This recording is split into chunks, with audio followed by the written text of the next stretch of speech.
আজ আমরা এমন একজন মানুষের গল্প শুনব যার জীবন ছিল যেন এক আগুনের শিখা। নেতাজি সুভাষচন্দ্র বসু, যিনি ভারতের স্বাধীনতার জন্য তার জীবন উৎসর্গ করেছিলেন।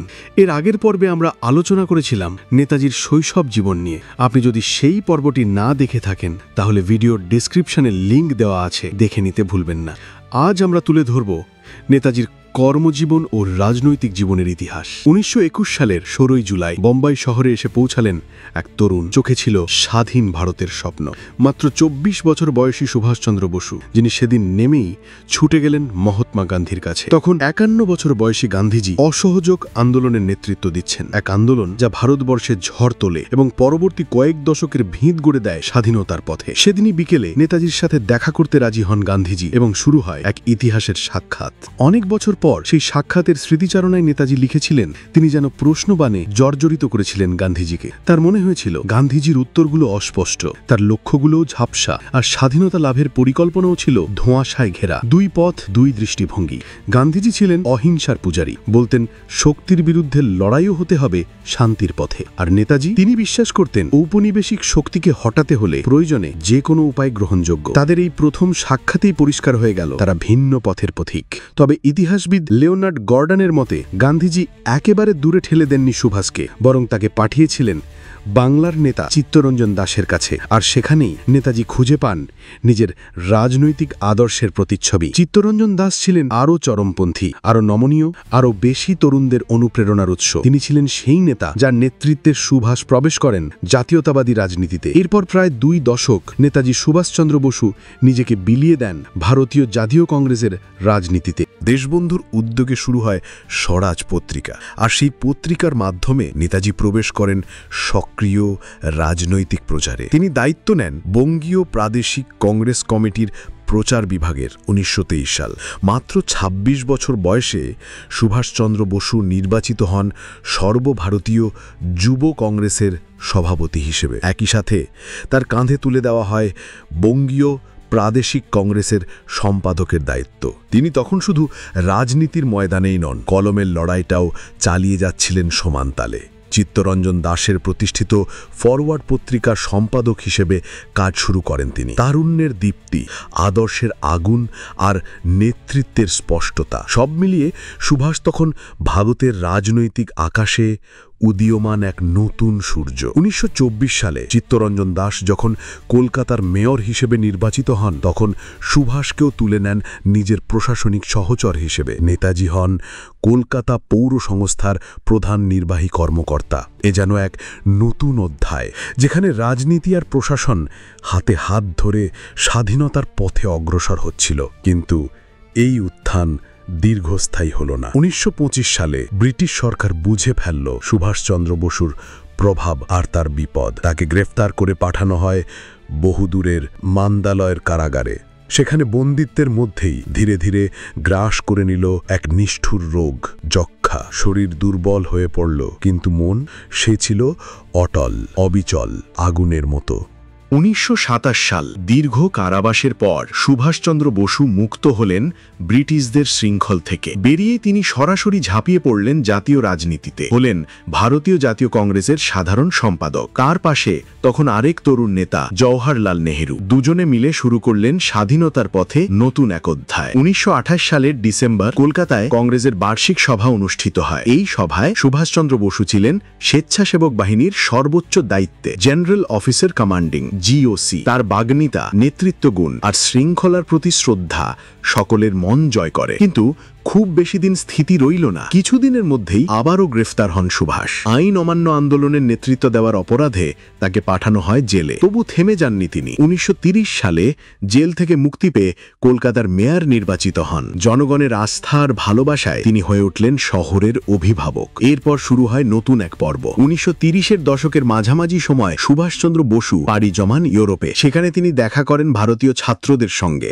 আরও দেখা হয় বেনিটো মুসোলিনির মতো ইউরোপীয় ইউরোপীয় নেতাদের সঙ্গে। তিনি গভীর মনোযোগে পর্যবেক্ষণ করেন কিভাবে ইউরোপে সংগঠন, ফ্যাসিবাদ আর কমিউনিজম কাজ করছে। এই অভিজ্ঞতায় তাকে অনুপ্রাণিত করে লিখতে তার বিখ্যাত আত্মজীবনীমূলক গ্রন্থ দ্য ইন্ডিয়ান স্ট্রাগল। এই বইতে তিনি তুলে ধরেন 1920 থেকে 1934 সালের ভারতীয় স্বাধীনতা আন্দোলনের ইতিহাস। বইটি 1935 সালে লন্ডনে প্রকাশিত হলেও ব্রিটিশ সরকার বইটিকে বিপজ্জনক আখ্যা দিয়ে ভারতে নিষিদ্ধ করে দেয়। 1934 সালে লবণ সত্যাগ্রহ বন্ধ হলে ইউরোপ থেকেই সুভাষচন্দ্র ও বিঠ্ঠলভাই পাটেল প্রকাশ করেন এক যুগান্তকারী ঘোষণা, সুভাষচন্দ্র পাটেল ইস্তাহার। এই সময় বিঠ্ঠলভাই পাটেল তার সম্পত্তির 3/4 বসুকে দান করেন, কিন্তু পরে তার ভাই বল্লভভাই পাটেল সেই দানের স্বীকৃতি অস্বীকার করে বসেন। এমনকি সুভাষকে জালিয়াত বলতেও দ্বিধা করেননি। এই 20 বছরে সুভাষচন্দ্র বসু মোট 11 বার গ্রেপ্তার হয়েছিলেন। ভারতের নানা জায়গা, এমনকি রেঙ্গুনেও তাকে বন্দী করে রাখা হয়েছিল। 1933 সালে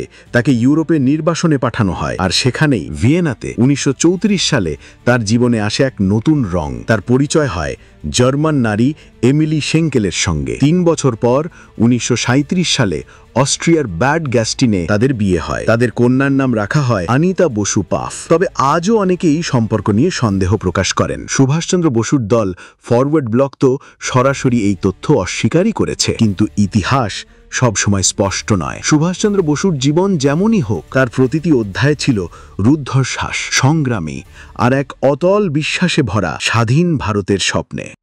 1938 সাল, ভারতের স্বাধীনতার আন্দোলন ক্রমেই গতি পাচ্ছে। এরই মধ্যে জাতীয় রাজনীতির মঞ্চে আবির্ভাব ঘটল এক তেজস্বী, দূরদৃষ্টি সম্পন্ন নেতার, সুভাষচন্দ্র বসু।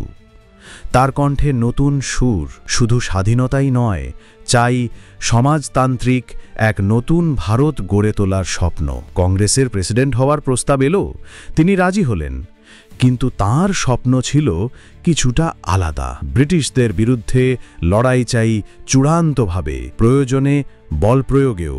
এতে সংঘাত বাঁধল মহাত্মা গান্ধীর সঙ্গে। সুভাষ চান অবিচল, শর্তহীন স্বাধীনতা, আর গান্ধী ছিলেন অহিংসার পথের যাত্রী। দুজনের মতপার্থক্য কংগ্রেসের ভিত নাড়িয়ে দিল।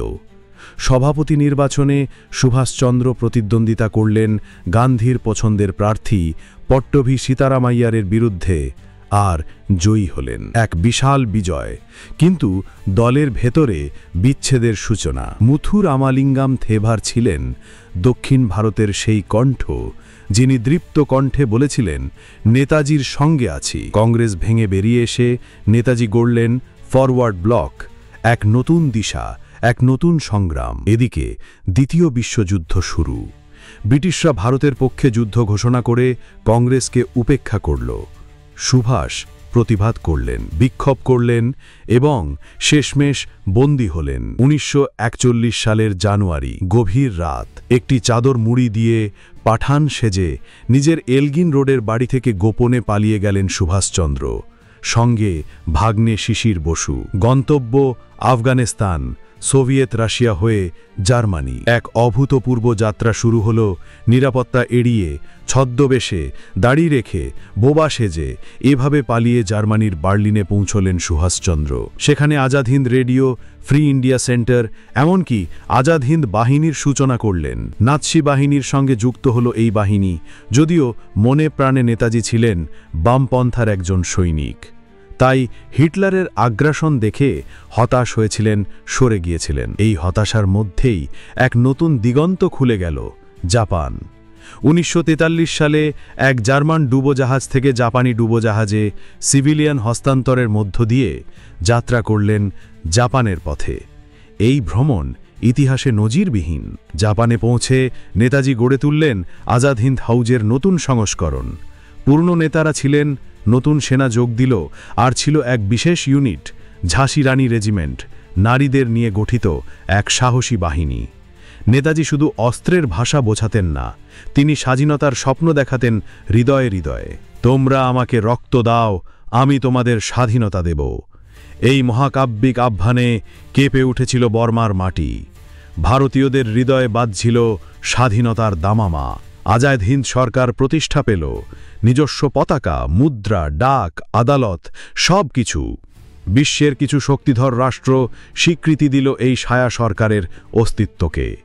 মণিপুরের মৈরাঙে প্রথম ত্রিবর্ণ পতাকা উড়ল। ভারতের মাটিতে স্বাধীন ভারতের পতাকা। কিন্তু কোহিমা ও ইম্ফলের রক্তক্ষয়ী যুদ্ধে জাপান ও আজাদ হিন্দ বাহিনী হার মানল। অপারেশন ইউগো ব্যর্থ হল। ধীরে ধীরে পশ্চাৎ অপসরণ শুরু হল, স্বপ্ন টলতে লাগল। রেঙ্গুন পতনের পর আজাদ হিন্দ সরকার কার্যত বিলীন হয়ে যায়। সৈন্যরা আত্মসমর্পণ করে, কেউ কেউ থাইল্যান্ডে সরে যায়। যুদ্ধ শেষ হয়, জাপান আত্মসমর্পণ করে, শেষ হয়ে যায় এক অধ্যায়। তবুও ইতিহাস থেমে থাকে না। নেতাজির দুঃসাহসিকতা, তার আপোষহীন সংগ্রাম আজও প্রতিটি ভারতীয় হৃদয়ে জ্বলজ্বল করে। তার যাত্রা, তার স্বপ্ন সেই ছিন্নমূল পতাকা নয়, বরং এক অদম্য আকাঙ্ক্ষার প্রতীক হয়ে রইল। তিনি চলে গেলেন, কিন্তু রেখে গেলেন এক নাম, নেতাজি, এক চিরঞ্জীব চেতনা। ভিডিওটি ভালো লাগলে লাইক করুন, শেয়ার করুন বন্ধুদের সঙ্গে, আর সাবস্ক্রাইব করুন এমন আরও ভিডিওর জন্য। খুব শিগগিরই আসছে আমাদের পরবর্তী ভিডিও, নেতাজির মৃত্যু রহস্য। জয় হিন্দ।